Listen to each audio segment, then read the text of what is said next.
التلوث البيئي في الوطن العربي.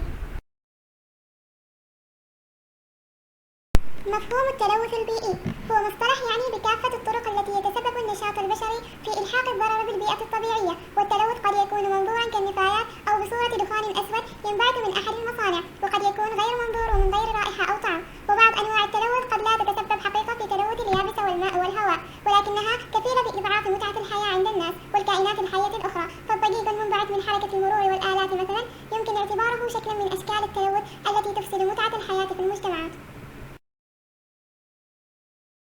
درجات التلوث البيئي: التلوث المقبول، التلوث الخطر، التلوث المدمر. التلوث المقبول هو درجة من درجات التلوث التي لا يتأثر بها توازن النظام الإيكولوجي ولا يكون مصحوبا بأي أخطار أو مشاكل بيئية رئيسية.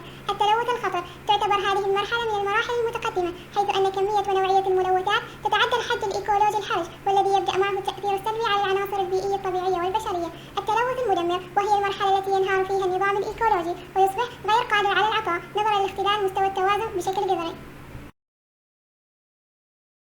صور التلوث البيئي: أولاً التلوث الطبيعي، وينتج عن الملوثات النابعة من البيئة مثل الزلازل والبراكين وزحف الكثبان الرملية على المزارع والأمطار الغزيرة التي تجرف التربة.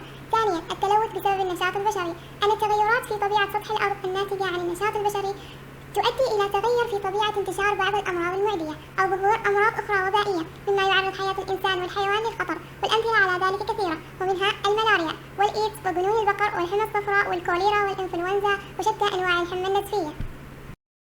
أقسام التلوث بسبب النشاط البشري: أولاً تلوث مادي مثل تلوث الماء والهواء والتربة. ثانياً تلوث غير مادي كالضوضاء والإشعاعات المختلفة والتلوث الكهرومغناطيسي والتلوث الثقافي والإعلامي والأخلاقي والفكري وتلوث الآثار.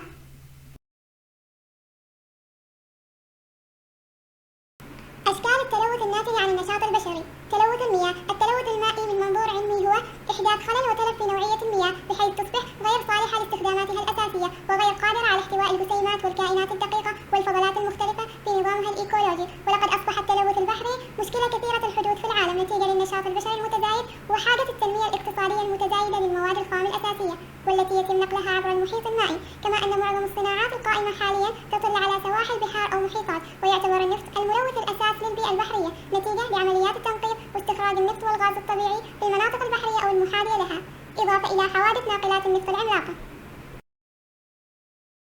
أنواع الملوثات المائية: ملوثات المياه السطحية. تعد المياه السطحية الأكثر شيوعاً في الأشكال المائية، لذا تتعدد ملوثاتها التي تنقسم إلى الملوثات المعدية مثل البكتيريا والطفيليات والفيروسات، المخلفات المستهلكة للأكسجين مثل بقايا الطعام ومياه الصرف الصحي وروث الحيوانات، الإثراء الغذائي أو ما يسمى بالوفرة في الغذاء، العناصر الثقيلة والسامة، الرسوبيات، المواد العضوية الكيماوية السامة، التلوث الحراري عن طريق المياه الساخنة.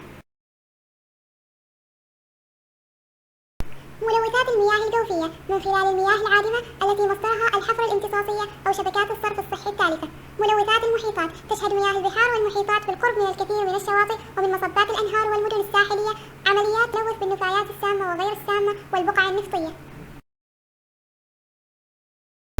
مصادر تلوث المياه: المياه العادمة، التلوث بالنفط، التلوث بمياه الأمطار. تلوث الهواء: يحدث تلوث الهواء حينما يختلط بمواد معينة مثل ثاني أكسيد الكبريت وأكسيد النيتروجين وأول أكسيد الكربون، عوادم السيارات، الدخان والشوائب المختلفة، مركبات الكلوروفلوروكربون، العناصر الطبيعية مثل البراكين والعواصف وغيرها.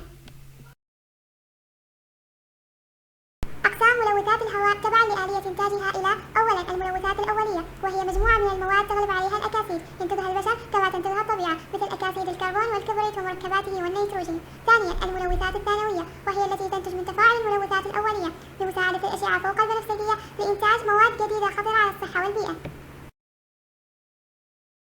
مصادر تلوث الهواء: محطات توليد الطاقة الكهربائية، الأنشطة الصناعية، الأنشطة المنزلية وفي طليعتها مواقد الاحتراق في نظم التدفئة المركزية.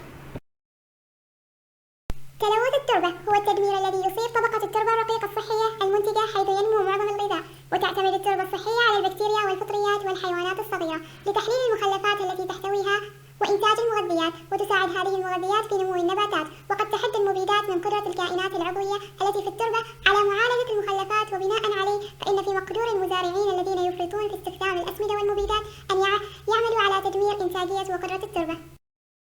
النشاطات البشرية التي يمكنها تدمير التربة: صور التلوث الكيماوي للتربة، نظام ري التربة في المناطق الجافة،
قياس جودة الهواء، نشر معايير جودة الهواء بالنسبة للمواد الملوثة.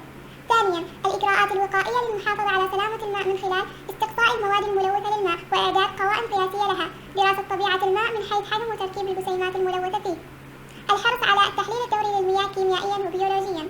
ثالثاً، الإجراءات الوقائية للمحافظة على سلامة التربة من خلال التخلص من بعض المخلفات كالمواد البلاستيكية والإطارات المطاطية، استخدام المبيدات والأسمدة التي تمتاز بسرعة تحللها، إجراء المزيد من البحوث عن العلاقة بين المبيدات التي تلوث البيئة وبين الكائنات الحية منها.